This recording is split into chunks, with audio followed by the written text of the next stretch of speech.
It's about that time of year again. So I'm gonna fire up my 6048 central boiler.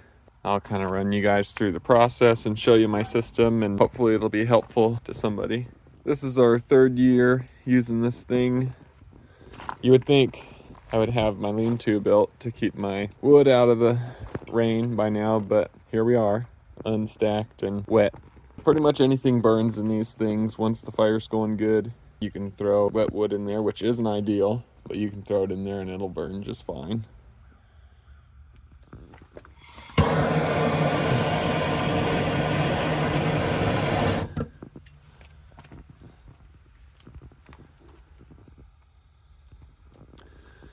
So while that's going, I'm gonna turn it on.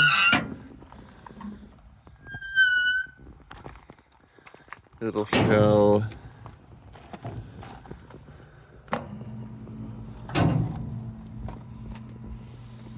temperature right here. It's 49 degrees right now.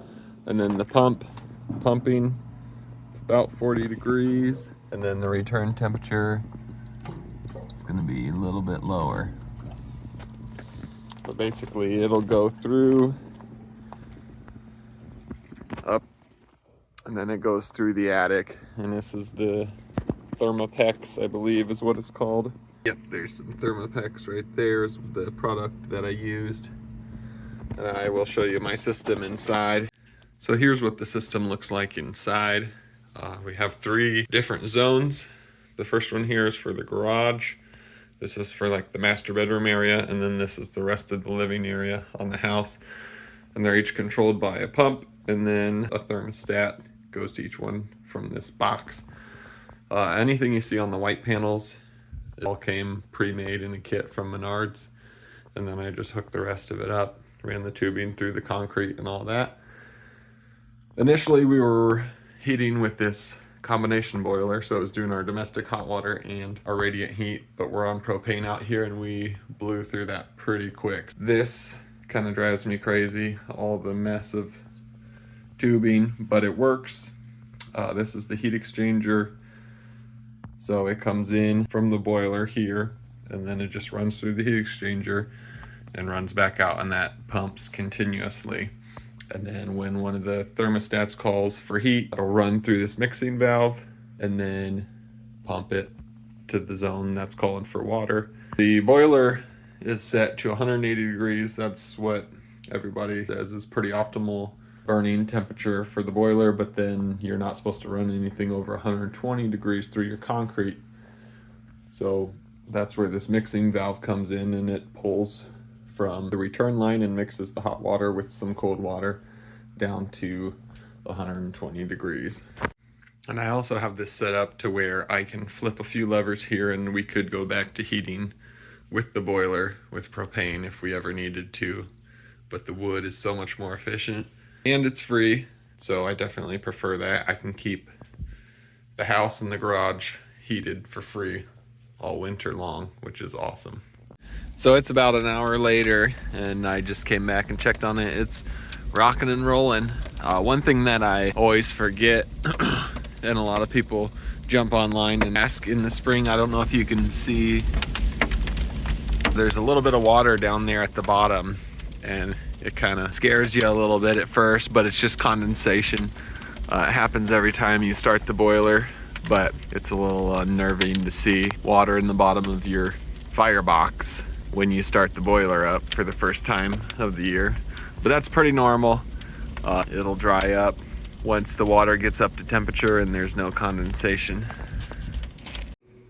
All right, it's the next day. Everything's working well. Everything came up to temperature and is holding well. The garage is nice and warm now.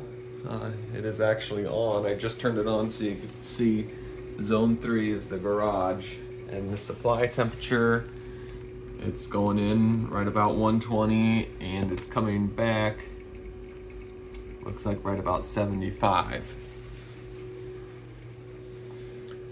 So I'll give you a little rundown of kind of what we're heating. The garage is 48 by 64, so right about 3,000 square feet. It's insulated with 2 inches of closed cell foam, and then we have batten insulation on top of it. The ceiling is the fiberglass blow-in insulation, but then we also have these 4 big garage doors, which obviously are gonna let in a little bit of cold air, but the boiler does a nice job of keeping the garage really nice and warm even when it's really cold out. Here is just the thermostat that controls that. So then in the house, the footprint is 40 by 48. So it's about 2,000 square feet. And then we have these big windows here and some over there. The insulation in the house is 2 inches of closed cell. And then I want to say it was 5, it's been a few years. I want to say it was 5 inches of open cell on top of that. And then the same in the ceiling is the fiberglass blow-in insulation. So we have the downstairs, which is about 2,000 square feet. And then we do have a couple bedrooms and a bathroom upstairs. That's about another 1,000 square feet. So in total, we're heating 6,000 square feet with this system. And I can load it up in the morning, even when it's 20 degrees out. I can load it up in the morning and I can be gone for 24 hours. And when I come back 24 hours later, it'll still be going, which is really nice because initially I was worried if this was going to be a lot of work or is it going to be a big job to keep it loaded all the time, and it's really not.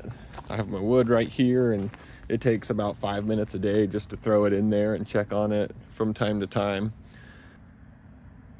So last year, I think we burned through, there's my dump trailer, we burned through about 6 dump trailer loads, I believe, of wood.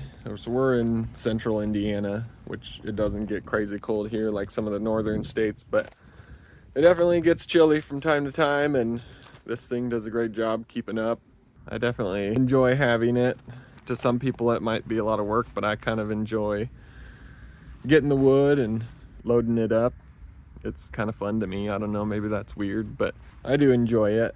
Like I said, we initially had it set up to heat with propane, and we burnt through quite a bit of propane pretty quick. So having this boiler has been really nice. We can keep the house and the garage nice and toasty with a clear conscience without worrying about how much propane we're burning through, and I can get wood for free anytime, which is a blessing. So definitely worth it.